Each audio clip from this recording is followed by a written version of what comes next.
Ya, mengapa orang bisa jadi pintu kolektif tanpa disadari? Ya, karena medianya terbuka tapi tidak dijaga. Orang yang pernah penuh dengan hasrat atau luka batin sering bocor. Jadi jalur keluar masuk energi tanpa beliau sadari. Kebiasaan ikut arus kalau sejak kecil terbiasa ikut sistem keluarganya, ikut keluarga, ikut gengsi, maka dirinya tidak pernah berdaulat atas dirinya, mudah dijadikan relay.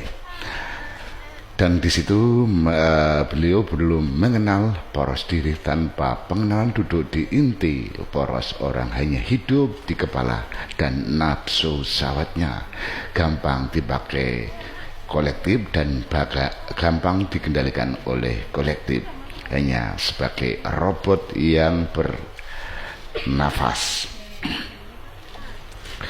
Dan kenapa mereka tidak sadar? Ego menutupi. Ego selalu bilang aku yang memilih, aku yang berkuasa, padahal ia hanya dibuat jalur lewatan, dibuat jalur pintu masuk.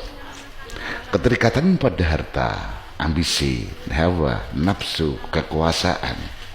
Ketika orientasi utamanya materi, status, atau gengsi, fokus mereka pasti keluar, bukan ke dalam. Ia membuatnya buta pada kenyataan atas dirinya sendiri yang sedang dipakai dan dijadikan robotik. Mereka berfungsi seperti program, diaktifkan oleh keinginan lalu bergerak otomatis. Karena otomatis mereka merasa normal.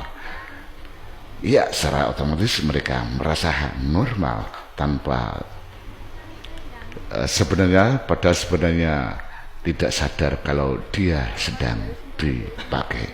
Di sini dibutuhkan kesadaran, harus fokus kesadaran.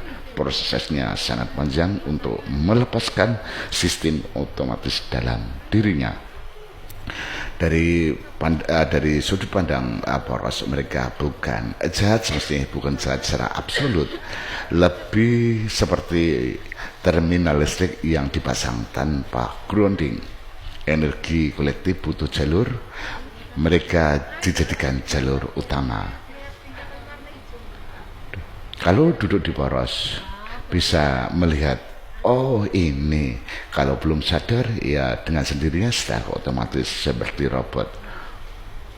Ini bukan mereka yang sejati, hanya jalur bocor yang sedang dipakai oleh kolektif sebagai sumber daya, sumber pintu masuk terminal untuk kekuatan kolektif, memperbesar sistem kolektifnya. Di kolektif sendiri, semua individu di kolektif tak ada yang punya poros. Akhirnya medan besar yang saling gemblundung, ya, saling terbang ke sana terbang sini untuk mencari mangsa. Inilah kelemahan di kolektif. Siapapun individu di kolektif, individu itu mayoritas belum punya inti dan belum punya poros, dan dia membentuk medan untuk sebagai kelayakan hidup layak.